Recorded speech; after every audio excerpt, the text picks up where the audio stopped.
Welcome to Off the Rails with Benedict Andrews, Daniel Dekker, and James Edwards. This is our second ADHD podcast, and today's topic is on diagnosis and the elements surrounding it. So I'm Lou Garrick, and I'm really happy to have all three of you here today. So I've got a question for you all. I think a lot of people would like to know the answer. Why is it important to get a diagnosis? James, we'll kick off with you. I think when it comes to ADHD and not getting diagnosed, it can lead to certain issues like mental health, imposter syndrome, and having that diagnosis or knowledge of what ADHD is with you can ground you in a better way of what you had before the diagnosis. It can make life make more sense, and it can put answers to questions that you didn't know you had in the first place. So I think it's very handy to have that diagnosis to even make a vast improvement to your own mental well-being. That makes sense. So thanks, James. Daniel. Well, I was diagnosed at 15 years of age because I simply couldn't cope at school anymore. It just was a dead end without it. So in my case, diagnosis was mostly a sort of gateway to medication.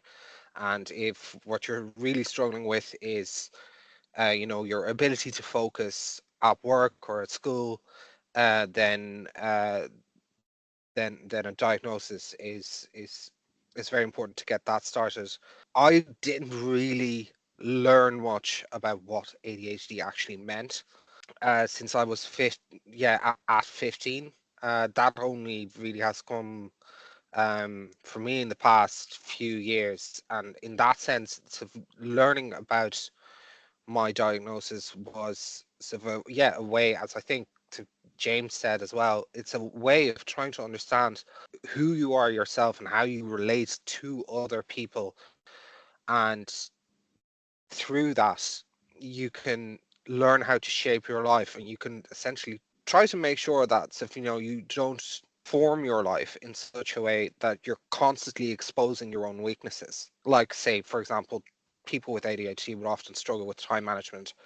So if you're doing a job that constantly requires that is, sort of going to make your life hell. And learning that you have ADHD can, in that sense, open your eyes to that.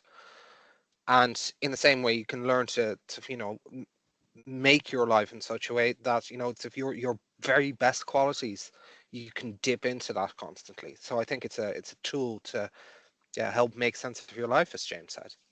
That's a great summary, just like James's. Thanks. What about you, Benedict? Why was it important for you to get a diagnosis? I think ultimately it supports James's point of it answers questions that you didn't know you had. ADHD is such an awful term for what it is, attention hyperactivity deficit disorder. It doesn't really sum up what ADHD is. There's so much more to it than that.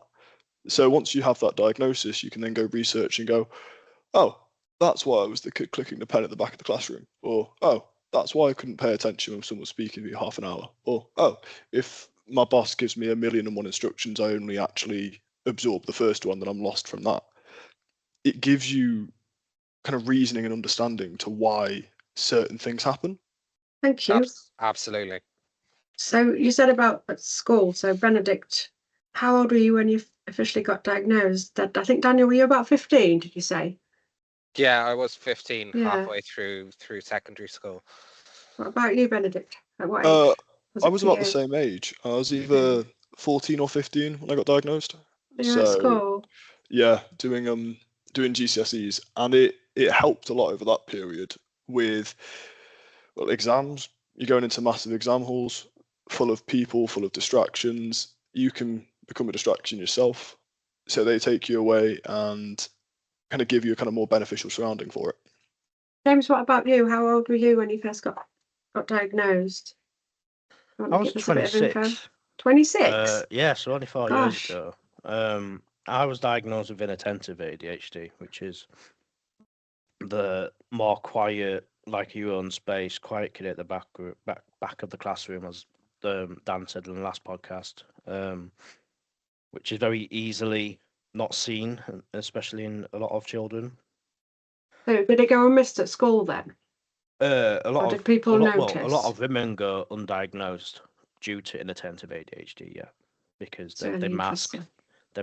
and they don't display destructive symptoms. And then what happens is a lot of people with ADHD, as they get older, the hyperactive symptoms kind of mellow out into more inattentive symptoms. That's why you don't see adults walking around the office bouncing off the walls when they have a can of Coke. So I found my life very confusing. I couldn't understand my emotions, and I couldn't understand how someone my age in my 20s could do something miraculous or start a hobby and be amazing at a hobby, and I would do something for about 2 weeks and get bored of it and move on to something else and never complete it, never feel satisfied with it. So that's why that led to me getting a diagnosis. So that's the diagnosis has actually helped you then, by the sounds of it. Yeah, it's definitely mellowed me out and put understanding to the world that didn't have an understanding in the first place. So can you tell me how you went about getting a diagnosis as an adult, and then we'll come to Daniel and Benedict and talk about as children. Yeah, I spoke to a friend who was also going through a similar process, and it was a bit like looking at a mirror and thinking, oh, maybe I've got ADHD, I'll look into it more. And that led me to go into my GP, in which he was like, yeah, kind of a poster child by the sounds of it. But he directed me to Right to Choose, which is a patient's legal right to choose their healthcare provider for specialist services, including ADHD and ASD or autism. In which he then referred me to Psych Charity, which is a charity organisation that the NHS runs through, who then took me on and then sent me a lot of questionnaires, which was a tick box exercise. My life was, did you do this when you was a kid? Yes. Did you do this as a kid? I didn't realise that was ADHD related, but yes. And then we had a sit down with a professional psychologist, and we basically went over the questions in more depth. And at the end of it, he turned around and said, I think you've got inattentive ADHD, which then led on to, do you want ADHD therapy or medication? And I was like, I don't want medication. I'd rather not. I'd rather learn about myself and put things in place, which is the route I've gone down with. So I know myself very well at the moment. I don't know myself 100% because ADHD constantly pops up new bollards left, right, and centre. But Yeah, and it's only been 4 years as well. That's not a long time in the grand I'm scheme still of learning. things. Yeah. I'm doing better, definitely. Thank you for sharing that. And I'm glad you're doing much better now. Benedict and Daniel, we'll come to you next. So you said you were a lot younger, so in your teens. Do you want to explain what happened in your teens? Did you get noticed at school? Did a teacher pick up on it? I'm just wondering, these are the sort of things that I think of when I think of getting diagnosed at school as a child. It was actually a family friend that picked up on it. So they all, pretty much the whole family, had some variation of ADHD, dyslexia, autism, or the Holy Trinity. So they picked up on, like, you fit in far too well here to be neurotypical. And to be honest, I was quite stubborn about it at first, but eventually did go to get myself diagnosed and didn't look back. It just, as I said earlier, just answers questions. Unlike James, I am on medication, which is a slightly different way of treating it.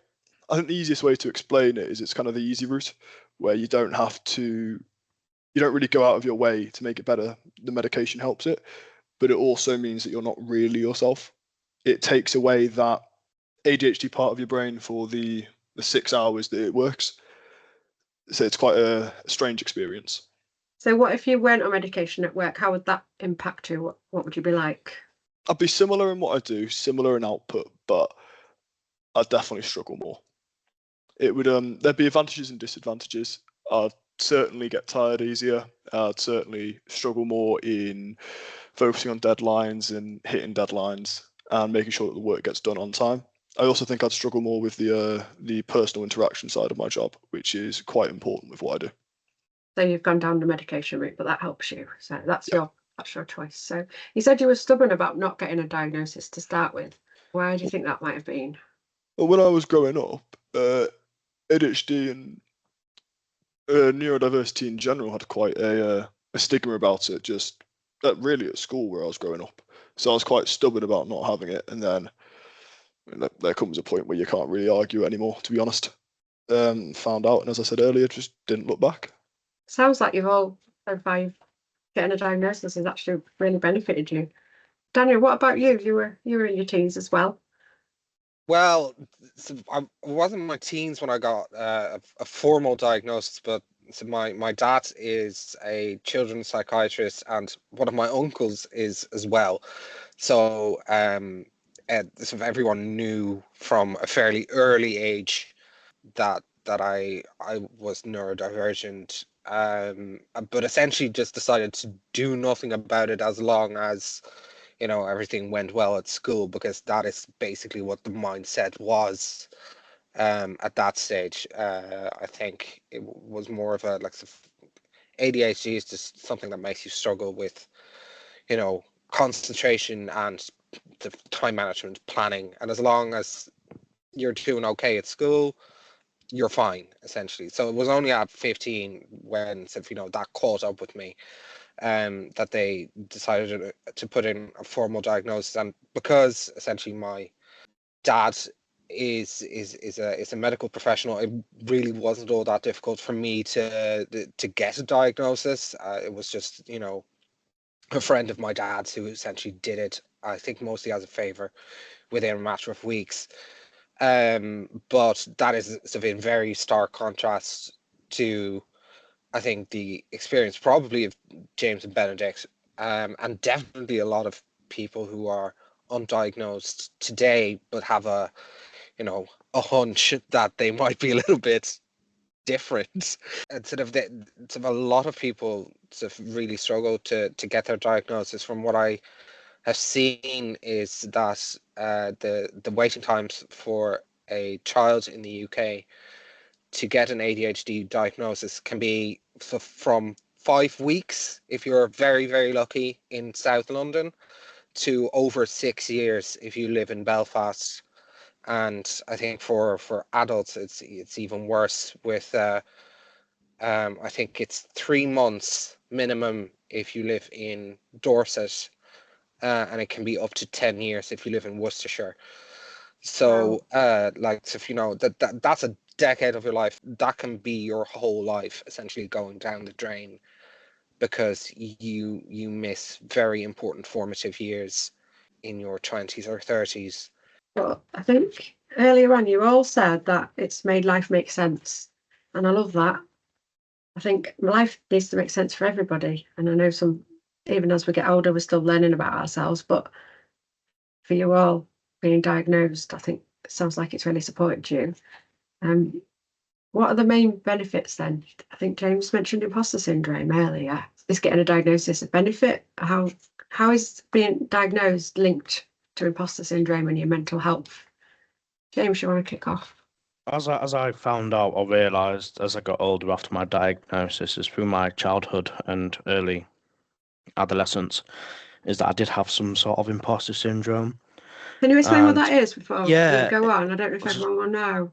I was just going to Please. get into that. Oh, thank you. Sorry. I'm too keen. So it's a condition where you challenge yourself.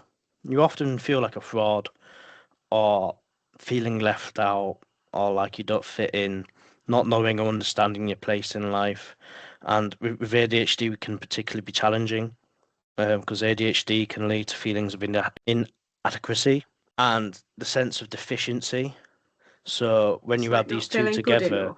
yeah, like you're not good enough. Whatever you do isn't good enough. And the mixture of imposter syndrome and ADHD together can severely impact someone's mental health. And I do believe that with my own mental health challenges, imposter syndrome and a lack of diagnosis of ADHD as a big part of this. And the fact that with ADHD, you've already got emotional dysregulation, which means that when you feel emotions, they're a lot more intense, and you can have quick mood swings and difficulty managing or even understanding your emotions, especially with grief or massively emotional impact of your life throughout. When, like, say, a family member dies, you don't fully understand why you feel the way you feel and the in-betweens of that. So having ADHD and understanding the reasons why you feel the way you feel can completely change your lifestyle and how you act going forward. So when these challenging hurdles do come up, you can then know how to best counter those situations. So with realizing that you've got ADHD and that you've got imposter syndrome, or you had it, I don't know if you've still got it or if it's just going to be lifelong. Likely, if you've got ADHD, it sounds like it's with you for life. It's just about battling through that. Does that impact your emotions, like feeling not good enough? And does it cause mental health issues as well?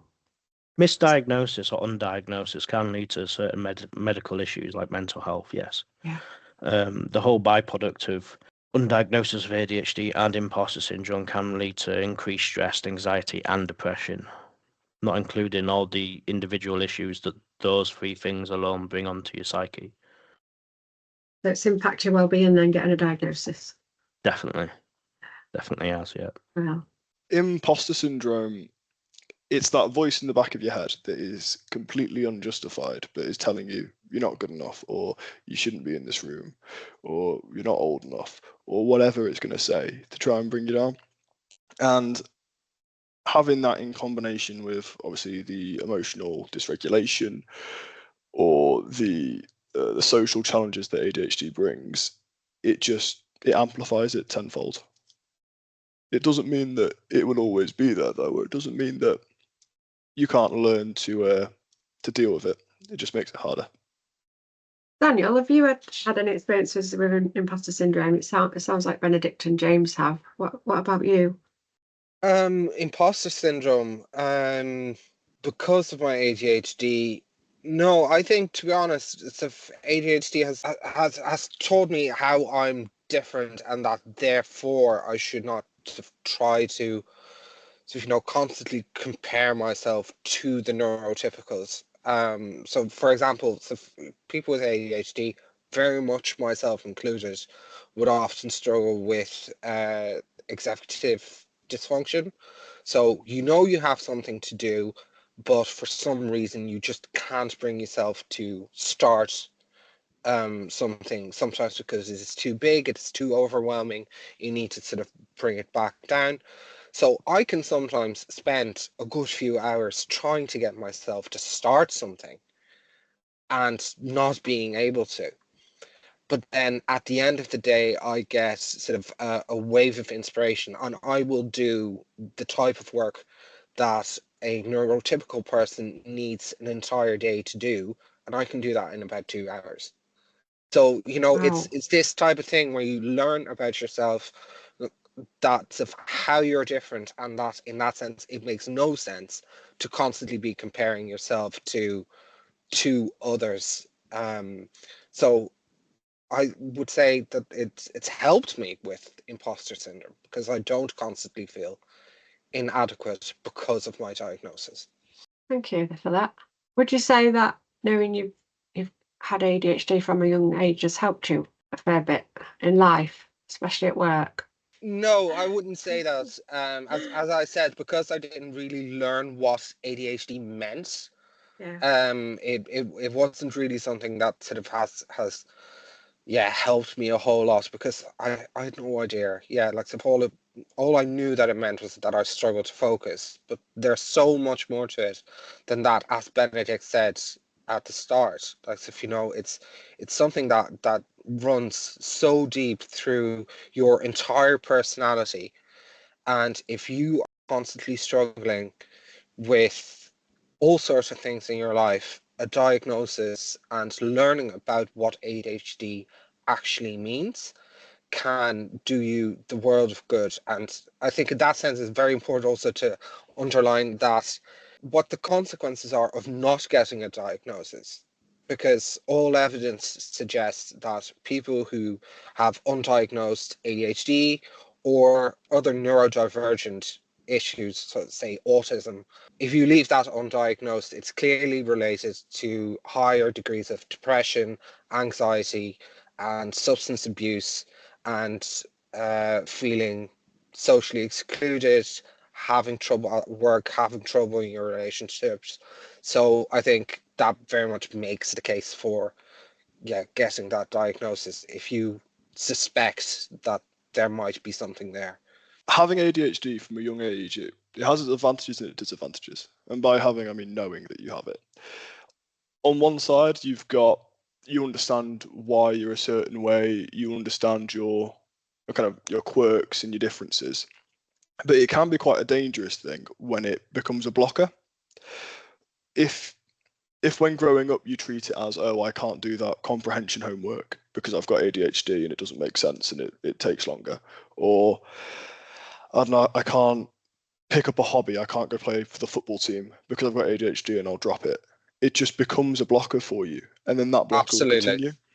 Yeah. So you just have to, if you treat it the right way, you treat it as a positive thing, it can be amazing. But if you treat it as a negative thing and a thing that gets in the way, that will stick with you because that's a learned behaviour.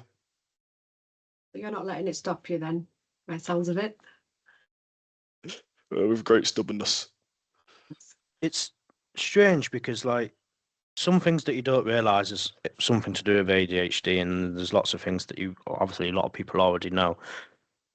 And it could be the weird quirks that you do in your life, like checking the doors locked 5 times before you go to bed, or being obsessed that your windscreen is clear when you're driving. So as soon as there's a single molecule of dirt, you spend 16 minutes cleaning it, destroying all your hyperfluid. But the other side of that is you can completely change your outlook on life in one day just by caffeine intake alone. People with ADHD, caffeine reacts differently. So it blocks certain receptors in your brain and it increases dopamine levels. And this is why it can help enhance focus and attention and motivation. And for a lot of people, you might notice people with ADHD will drink ungodly amounts of caffeine. And you think, well, your heart's going to explode. I was like, nah, this is number 20 out of 50. I'm fine. You know, I can keep going. And I'm not saying you should drink ungodly amounts of caffeine. It's just, it can change your day around. Between instant coffee or an espresso can completely change someone with ADHD and how their day is perceived just by that small change alone. Just to give a bit of further explanation with the caffeine, just imagine a bar chart where you've got a regular person at their kind of level, right? If they then drink caffeine, it brings them up to a kind of a higher level, where a higher level of activity, higher level of awareness, higher level of dopamine intake. With ADHD, you're already starting from the level below when it comes to your dopamine intake, because what it is your dopamine receptors don't work properly. They don't catch the chemical, and caffeine, it increases the amount of dopamine that you create. So when someone with ADHD drinks caffeine, they're not going above and beyond the regular. They're just going to the regular. So one of the weird stories I've got is I would drink a big Red Bull before every one of my A-level exams, because it wouldn't make me hyperactive. It would actually make me more normal. It's also why a lot of ADHD meds are very chemically similar to stimulant drugs. The caffeine helps you in a way. Yeah, it's like a balance. Yeah. So anyone with ADHD, if they can, or anyone drinking lots of caffeine and it's not really impacting them too much, there's potential there for ADHD. Is that what you're saying? It could be linked. It could be a pointer. Could be one of the symptoms. One of many, yeah. Yeah. Something to look out for. In general, though, like sort of it's any type of liking excessive amounts of caffeine, alcohol, or anything that sort of ups the dopamine intake a little bit is usually a bit of a red flag. Yeah, that constant drive for dopamine makes people with ADHD very susceptible to addiction, like caffeine and alcohol, as Daniel's just mentioned. Yeah. So I find it very hard to quit smoking. I've been smoking for a long time, and I find it extremely hard to quit smoking. I can quit smoking. I'm trying to quit smoking right now, but as soon as something negative happens, it's like everything in my body is driving me towards that instinct to start smoking again, even though I know it's a negative thing to do. And a big part of that is because of ADHD. But you understand that though, don't you? So Yeah, I think I because you've got your completely agree diagnosis. Yeah. with James there. Is it a challenge? Is it, Daniel? Oh yeah, Yeah. absolutely. I quit smoking a couple of years ago, but every once in a while I will have I will fall back into bad habits, and yeah, sort of one can do plenty to sort of make it incredibly hard to stop smoking again. Well, it sounds to me like you all understand your ADHD pretty well. It sounds like you're on top of it. I don't know if that's the right phrase to use, but it sounds like you've all got different ways of managing it, medication or not. I'm going to wrap up with one final question to you all.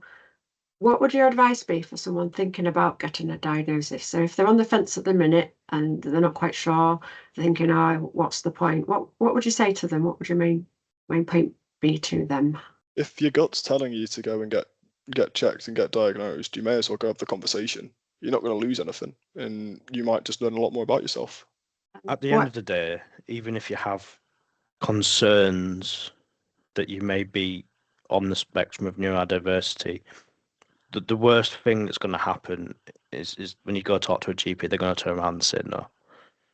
And if you do have it, then you have to go on this on a journey of self-discovery, which is daunting, but at the same time amazing. It's like turning a jigsaw puzzle the right way up and then finishing it off. So it puts so many questions into place and with answers that you didn't realize you had, and it gives everything purpose and meaning. And I know that sounds it could sound very dramatic for a person who doesn't have ADHD, but it is a bit like sitting in a dark room and then the light suddenly being turned on. It can have that outcome, being diagnosed. I like your jigsaw analogy as well, James. That was good. What about you, Daniel? What would your advice be? Well, first of all, damn you, James, for stealing my analogy with the puzzle pieces. But I really think that sums it up.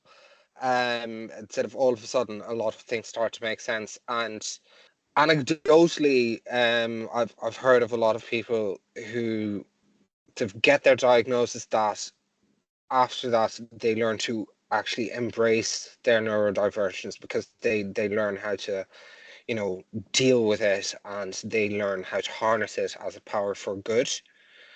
Whereas I think if you leave it undiagnosed, it's sort of life will keep throwing up these obstacles that you for some reason find a lot harder to navigate than seemingly everyone else. So yeah, all I can say is go for it if you feel like it might be the case.